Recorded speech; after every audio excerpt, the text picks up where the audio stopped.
హాచు ఏంట్రా రా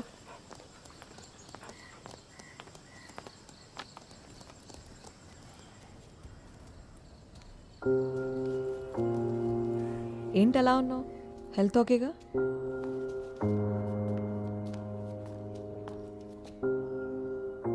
కావాలా? నాకు చాయ్ పెట్టు, స్ట్రాంగ్ చాయ్. హలో, చాయ్ కావాలా నీకు?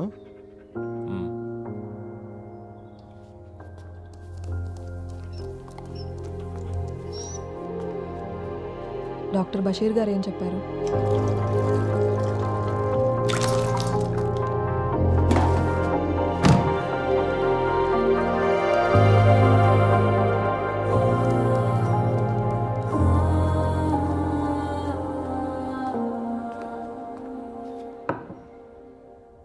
నేను ఇప్పుడే బేబీకి చెప్తున్నాను, భయపడాల్సిన పనేం లేదు, తొందరలోనే సెట్ అయిపోతుందని.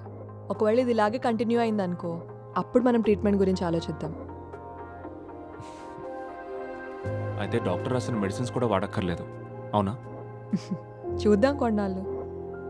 ఈ డాక్టర్ బషీర్ సైకియాట్రిస్ట్, నేనేమో చిన్నపిల్లల్ని ట్రీట్ చేసి క్లినికల్ సైకాలజిస్ట్ని. ఆ డిఫరెన్స్ అయితే ఉంది, మర్చిపోవద్దు. వీడు కూడా బేబీయే కదా, బేబీ కుట్టి. పిల్లల గురించి చెప్పాలంటే నిన్న నా దగ్గరకు ఒక ఇంట్రెస్టింగ్ కేసు వచ్చింది. 2nd క్లాస్ చదువుతున్న ఒక చిన్నపిల్లోడి కేసు. ఎలా చూసినా 7 సంవత్సరాల కన్నా ఉండవు. లీజర్ పీరియడ్లో టీచర్ పిల్లల్ని కథలు చెప్పమని అడిగిందంట. పిల్లలందరూ క్యాట్ అండ్ మౌస్ అని చిన్న చిన్న కథలు చెప్తే వీడేమో ఒక థ్రిల్లింగ్ మర్డర్ స్టోరీ చెప్పాడంట. అది విని టీచరు, పిల్లలు అందరూ వణికిపోయారంట. అందుకే నన్ను రమ్మని పిలిచారు. ఏంట కథ? వాడేదో టీవీలోనో సినిమాలోనో చూసి చెప్పుంటాడు. కథ చెప్పినప్పుడు కానీ తర్వాత కానీ వాడేం గిల్టీగా ఫీల్ అవ్వలేదు. టీచరు, ప్రిన్సిపల్ ఇలాంటి కథలు ఎక్కడ నేర్చుకున్నాను తిట్టినందుకు ఫీల్ అయ్యాడు. నేను వాడిని బాగా ఎంకరేజ్ చేశాను. వాళ్ళు ఉన్న స్టోరీ టెల్లర్ని ఎందుకు నిరుత్సాహపరచాలి? ఈ జనరేషన్ పిల్లల్ని చూడు. నేను చిన్నప్పుడు ఎంత ఇన్నోసెంట్గా ఉండేవాడిని. ఇన్నోసెంట్ వీడు.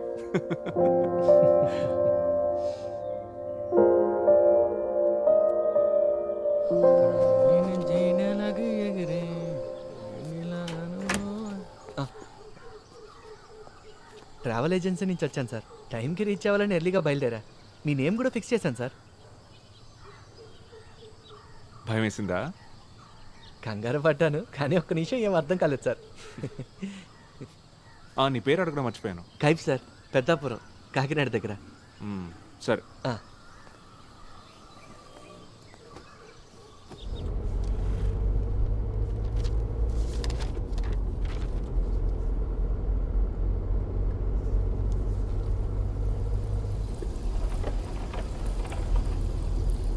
కైఫ్ వైపర్ ఆన్ చేయి.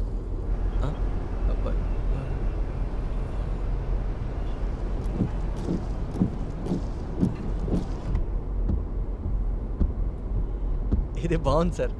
పగలు హెడ్ లైట్స్ వెలుగుతున్నట్టు, వర్షం లేకపోయినా wipers.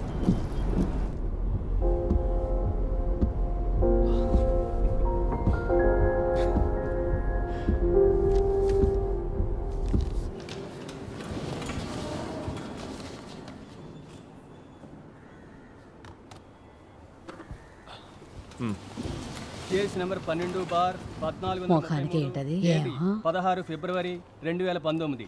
Ashwin, Ismail, Vishnu, Shyam, Satyam. Sir, college youth festival next వీకే ఉంది. ఓ 15 రోజులు వాయిదా వేస్తే స్టూడెంట్స్కి కన్వీనియంట్గా ఉంటుంది సార్.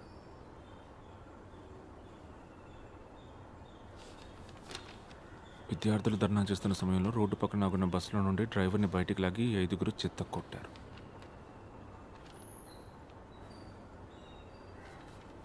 నీ బస్ ఏ depot? Mancherial depot sir. Mancherial నుంచి వచ్చావా ఈ హియరింగ్కి? అవును సార్.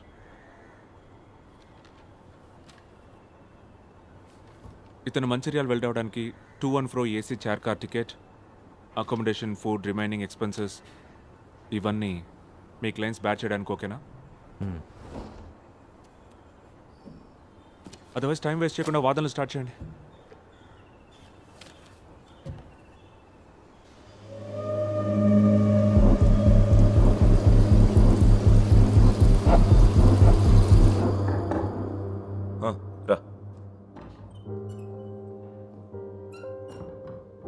Any problem? రా కూర్చో. నేను ఇంకొన్ని రోజులు లీవ్ తీసుకుంటే బెటర్ అనుకుంటున్నాను. వర్షం ప్రాబ్లమా? నో అది ఆల్మోస్ట్ పోయింది. బట్ ఈ ఫేస్తో కోర్టుకు రావడమే కొంచెం ఇబ్బంది. ఓ వారంలో ఈ మాస్క్ తీసేస్తారు. అంతవరకు బేబీ 2 వారాలుగా నువ్వు హాస్పిటల్లో ఉండటంతో నీ కేసులు వాయిదా వేయడమో వేరే బెంచ్కి రీఅసైన్ చేయడమో చేసాం. సమ్మర్ హాలిడేస్కి ఇంకెన్నో రోజులు లేవు. అప్పట్లోగా వీలైన ఎక్కువ బ్యాక్లాగ్స్ క్లియర్ చేసుకోవాలి. మనం ఇప్పుడున్న సిచ్యువేషన్ నీకు తెలుసు కదా. సరే రేపు వచ్చేస్తాను. ఒకవేళ లీవ్ కంపల్సరీ అనుకుంటే డిస్ట్రిక్ట్ జడ్జ్కి ఇన్ఫార్మ్ చేయి. మ్. బేబీ మ్. లంచ్ కొంటున్నావా? మ్.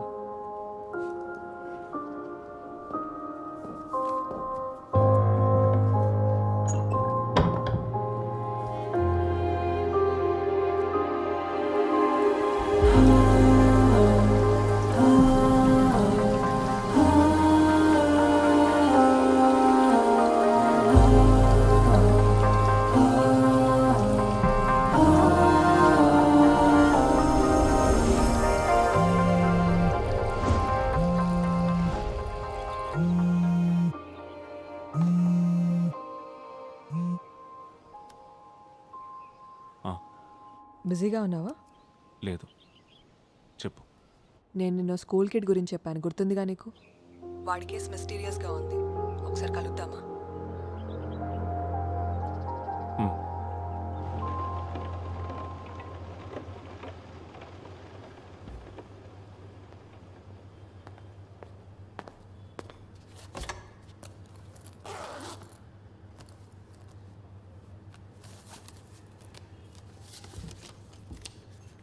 ఆ కిడ్ పేరు నితిన్.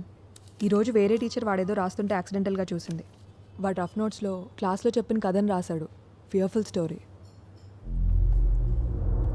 నేను చదివేశాను. తెలుగులోనే రాశాడు. వాడి వయసు పిల్లోడు రాసినట్టే ఉంది. అక్షర దోషాలు, గ్రామర్ మిస్టేక్స్ అన్నీ ఉన్నాయి. బట్ వాడు పుట్టింది పెరిగింది అంతా బెంగళూరులో. రీసెంట్గా వాళ్ళమ్మ ఇన్ఫో పార్క్కి ట్రాన్స్ఫర్ అయ్యి రావడంతో మిట్టంలో వాడిని ఇక్కడ జాయిన్ చేసింది. మ్. నాన్న లేడు, యాక్సిడెంట్లో చనిపోయారు. అమ్మ మాత్రమే ఉంది. ఆవిడ ఈ మోషన్ గ్రాఫిక్స్ లాంటివి ఏవో చేస్తుంది. ఆ ఫీల్డ్లో ఆవిడ ఎక్స్పర్ట్ ఇంజనీర్ అంట. నేను ఆవిడకి కాల్ చేశాను. She very angry. అనవసరమైన విషయానికి ఎక్కువ ఇంపార్టెన్స్ ఇచ్చి సీన్ క్రియేట్ చేస్తున్నాం అంటోంది.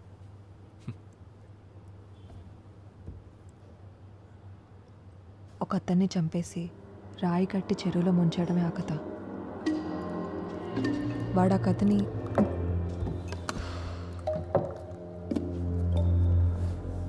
సో వాడో జీనియస్. అది కాదు బేబీ. ఆ చెరువున్న స్థలాన్ని వాడు క్లియర్గా మెన్షన్ చేశాడు. ఎక్కడుందా స్థలం? కొండకర్ల, అచ్యుతాపురం దగ్గర ఉంది. కొంచెం ఇంటీరియర్లో ఉండే గ్రామం. నేను చెప్పాను కదా, నితిన్కి సిటీలో తనుంటున్న కాలనీ తప్ప మరేం తెలీదు. అప్పుడు ఇదెలా? ఇంట్రెస్టింగ్ పాయింట్ ఏంటంటే కథలో రాసిన ఒక సెంటెన్స్ స్పష్టంగా కళ్ళకు కట్టినట్టుగా ఉంది.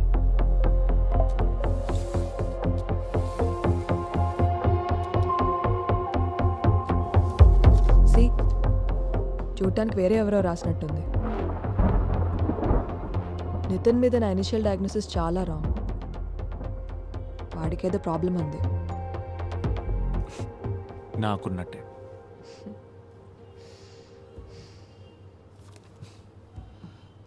నేను వాడిని ఒకసారి మీట్ అవుతాను. ఎందుకు? ఊరికే. లా తెలుసు కదా. నేను కలవాలన్న పేరెంట్స్ ప్రెజెన్స్లోనే. నీకు చెప్పాను కదా, వాళ్ళమ్మ చాలా ప్రొటెక్టివ్ అని. అట్ ఎనీ కేసు ఆవిడ ఒప్పుకునే ఛాన్సే లేదు. ఒకసారి మాట్లాడి చూడు.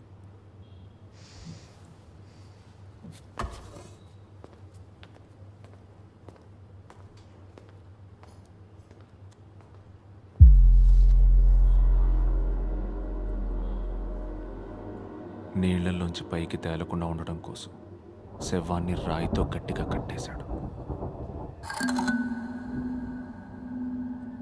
ఫస్ట్ ఆవిడ నిన్ను కలుస్తానంటుంది. తర్వాత నితిన్ని కలవాలో వద్దో డిసైడ్ చేస్తుందంట.